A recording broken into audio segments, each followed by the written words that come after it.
धनगर वाड्यांवरील जनजीवन मुख्य प्रवाहात आणण्यासाठी सर्वतोपरी प्रयत्न करा.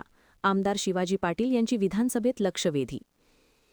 चंदगड विधानसभा मतदारसंघातील धनगर वाड्यांवरचे व कोलिक, मिरवेल, इसापूर या गावांतील जीवन अत्यंत हलाखीचे आहे.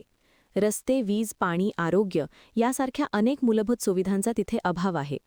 शैक्षणिक सुविधा नसल्याने या धनगर वाड्यांवरील विद्यार्थी शिक्षणापासून वंचित राहिला आहे. आजही तेथील लोक आदिवासी जीवन जगत आहेत. वन्य प्राण्यांमुळे धनगर वाड्यांवरील शेतीचे व पशुधनाचे अतोनात नुकसान होते. तेथील नागरिकांना भीतीदायक वातावरणात आपले आयुष्य जगावे लागते. वनविभागाच्या जाचक अटींमुळे विकासकामे राबवताना प्रचंड अडचणी निर्माण होतात. वेळोवेळी लोकप्रतिनिधी म्हणून मी विधानभवनात आवाज उठवूनही या धनगर वाड्यांवरील परिस्थितीत बदल झालेला नाही.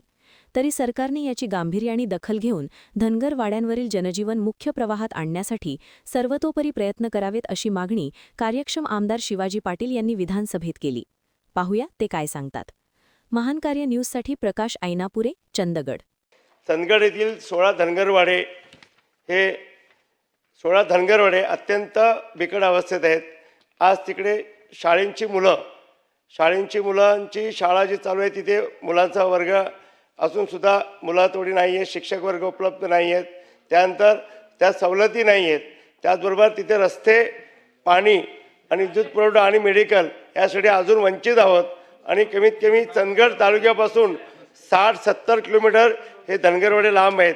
त्याचबरोबर कोलिक, मिरवेल आणि इसापूर ही इतर गावे आजवर राजकीय कुठल्याही नेत्यांनी कुठल्याही पक्षांनी तिथं आजपर्यंत लक्ष दिलेलं नाही. अत्यंत भयानक परिस्थिती आहे. मी वारंवार हे सर मांडत आलो आहे.